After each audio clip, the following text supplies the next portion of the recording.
ফিলিপিনে এসে ভয়াবহ এক অভিজ্ঞতার সম্মুখীন হলাম। সেটা হলো যখন আমরা ফিফি আইল্যান্ড থেকে এই আইল্যান্ড আসছিলাম, এটার নাম হলো কাইনাক আইল্যান্ড। তখন কিন্তু সাগরে প্রচণ্ড পরিমাণে ওয়েভ ছিল বা ঢেউ ছিল। আপনারা দেখতে পাচ্ছেন যে আবহাওয়াটা কিন্তু মেঘলা আবহাওয়া, সময় একটা ঝড়ো আবহাওয়া ছিল। তো ওই ওয়েভের ফলে এত পরিমাণে কি আমাদের স্পিড বোটটা ছিল যে ওর ভিতরে তো যারা ছিল তারা অলরেডি অনেকে বমি করে দিচ্ছে, কারোর অবস্থা খারাপ। কেউ আবার লাইফ জ্যাকেট গায়ে দিয়ে বসে আছে, আমি নিজেও একটা লাইফ জ্যাকেট গায়ে দিয়ে বসেছিলাম, কেননা অলওয়েজ সেফটি মাস্ট।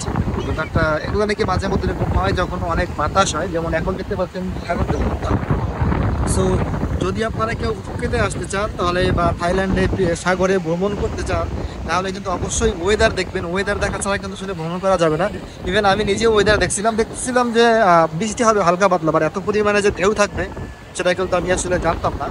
সো এই জন্য সাজেশন থাকবে, সাগর পাড়ে যখন ঘুরতে আসবেন তখন কিন্তু সমুদ্রের যে কন্ডিশন এটা কেমন আছে, ওয়েভ কেমন হয়, ওয়েভের স্পিড কত, সেটাও কিন্তু আসলে ওয়াইনডিতে দেখা যায়। তো ওটা যদি আপনি চেক করে আসলে দেখতে পারেন তাহলে খুব সুন্দরভাবে একটা ভ্রমণ উপভোগ করতে পারবেন। আমার কিন্তু যাওয়ার কথা ছিল মায়া বিচ দেখতে বা মায়াবেতে। তো ওখানে কিন্তু আমরা যেতে পারিনি, কেন এত পরিমাণে ওয়েভের ফলে ওখানে আসলে আমাদের যে স্পিড বোটটা সেটা ল্যান্ড করা সম্ভব না। সো কি আর করার, আমরা এখন ব্যাক করবো, এটাই আমাদের ছিল লাস্ট স্টপেজ। সো এরপরে যাবো আমরা ফুকেটের উদ্দেশ্যে রওনা দিই এখান থেকে। চলুন আমরা হাঁটা শুরু করি। আর এই বিচটা বেসিক্যালি হলো গিয়ে যারা ককটেল মকটেল ভদকা বা কোল্ড ড্রিঙ্কস খায় তাদের জন্য বলা যায় যে অনেক কিছু এখানে ব্যবস্থা আছে, যেহেতু আমি ওগুলো খাই না। সো এখানে আমার কোনো কাজ নেই, আমি শুধু ঘুরলাম ফিরলাম, দেখলাম, ছবি তুললাম, ভিডিও করলাম। Now I will go.